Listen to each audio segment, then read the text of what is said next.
ওই নাসা মহাকাশের স্টেশন বাঙালিরা দেখুন কতগুলি আছে ওখানে, মহাকাশে যায়। আমেরিকা চলে তো এইসব ব্রেন দিয়ে। আমেরিকার বহু মিল যে ক্ষেপণাস্ত্র ডিজাইনার হলো বাঙালি।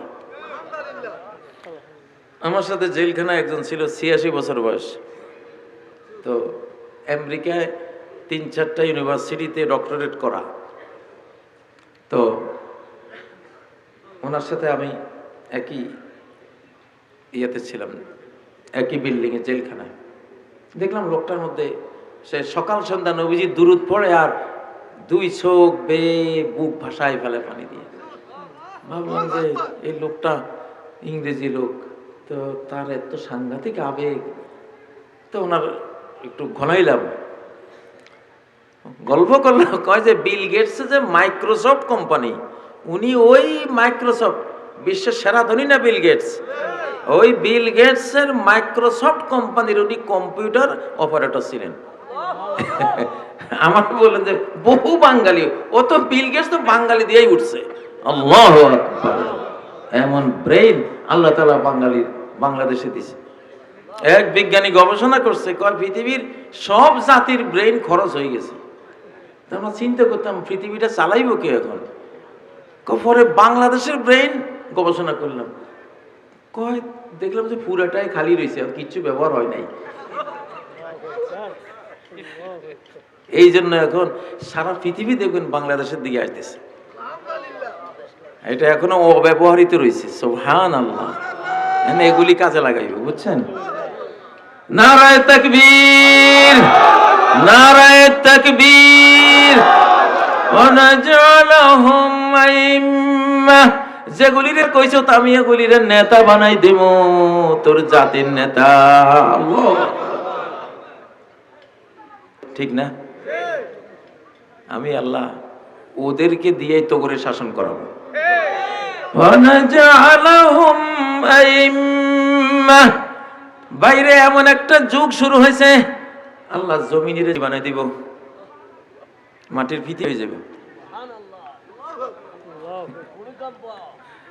এমন কম্পন সৃষ্টি করব, কারণ এই আল্লাহর মহাবিশ্বে সবাই মৌলবাদী, সবাই আল্লাহওয়ালা। সবাই কি? সবাই আল্লাহওয়ালা। সাগর যদি আল্লাহওয়ালা না হয়তো কিভাবে মুসা আলাইহিস সালামকে চিনল আর পার করে দিল? কিভাবে আল্লাহ দুশমন ফেরাউনকে চিনল আর ডুবাই দিল? ঠিক না বেঠিক? তাহলে সাগরও মৌলবাদী। তুই যদি লাভ দেস, আমরা তোরে দুয়ারে দিলে তুই যদি সাগরে লাভ দেস, সাগরও তোরে খাইব। তুই কই লাভ দিয়ে আইলি? আমি তো মৌলবাদী, আমি তো হুজুরগো দলের লোক। ঠিক না বেঠিক?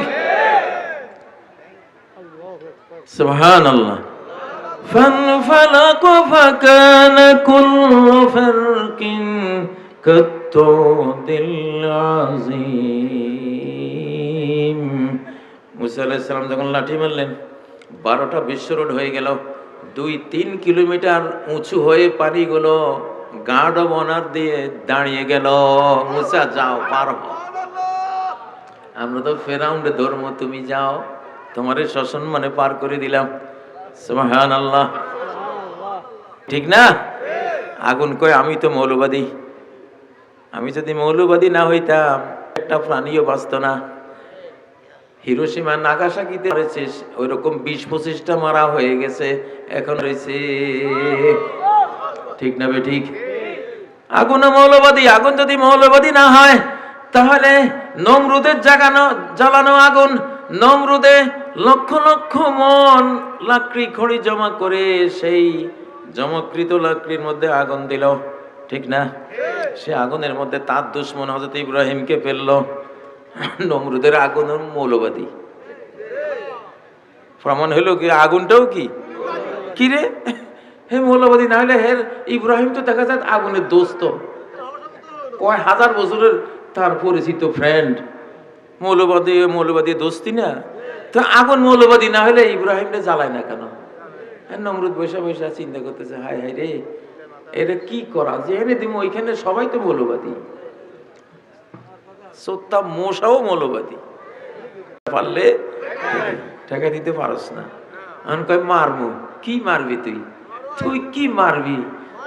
একটা তো মাইরা দেখছো, হ্যাঁ কিন্তু একটাই ছিল, এখন 4 কোটি হাত, 4 কোটি হাতি এক একটার স্পিরিট মনে দিকো ছাড়াই যাবে, কারণ পরবর্তী সংস্করণ আরো পাওয়ারফুল হয়। ঠিক না ভাই? ঠিক।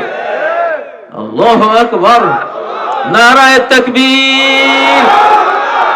ওয়া নাজআলহুম আইম্মাহ, আমি এদেরকে নেতা, বিশ্ব নেতা, বাংলাদেশি নেতা বানাই দেব। আমি বানাবো। কার ক্ষমতা আছে? কে হিংসা করিস? তোর জলে, তুই জলে পড়ে ছাই ভস্ম হয়ে যা। আমি যারা নেতা বানাবো, তুই থামাতে পারবি না, তুই পারবি না। ওয়ানাজআলহুম আইম্মাহ, আমি ইমাম বানাইব, রাষ্ট্রের নেতা। মসজিদে গেলে গিয়া, মসজিদে গেলে মসজিদেরও দেখবি ইমাম, এই ইমামতি করবে। স্যার আপনি নামাজ পড়ান, ঠিক না? তুই বললে তোর জানাজারও ইমামের বানাই দিব, আমি তোর জানাজা পড়বে, ঠিক না বেটি? আমি আল্লাহ কি না পারি। ওয়ানাজআলহুম আইম্মাহ, দেখা শুরু না, এই আয়াত আমরা দেখতেছি বাংলাদেশে, দেখতেছি যেসব ইসলামী সংগঠন, ইসলামী দল, মামুনুল হক সাহেব আহারে তারে লইয়া কত নাটক, কত সিনেমা, কত বায়োস্কোপ দেখলাম। তার হালাল বউ নিয়ে, হালাল স্ত্রী নিয়ে কত নাটক করলি। হ্যাঁ, দালাল্লাহ প্রেজেন্টরা করে কি, আলেমদের চরিত্র নষ্ট করিয়া মনে করে দিছি ওনারে শেষ করি। শেষ করিস নাই, চন্দন কাঠে আগুন দিয়া তার সুবাস গোটা পৃথিবীতে ছড়াই দিছ। চন্দন কাঠ, এটা কেউ বুঝতো না, জানতো না এটা কি কাঠ। এটা দিয়ে কোনো পালঙ্ক হয় না, খাট হয় না, ফার্নিচার হয় না, তেমন দাম নাই। যে লোকের বাগান, ওই লোকের এক শত্রু ছিল, সেই শত্রুর মনে হয়েছে এই লোকের বাগানটা জ্বালাই দিই, দিছে আগুন।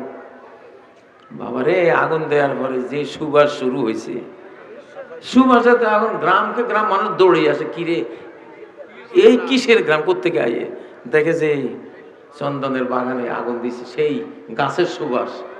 যে গাছের দাম ছিল না 10 টাকা, এখন 10 লাখ টাকা। ঠিক না বে ঠিক? ঠিক না বে ঠিক?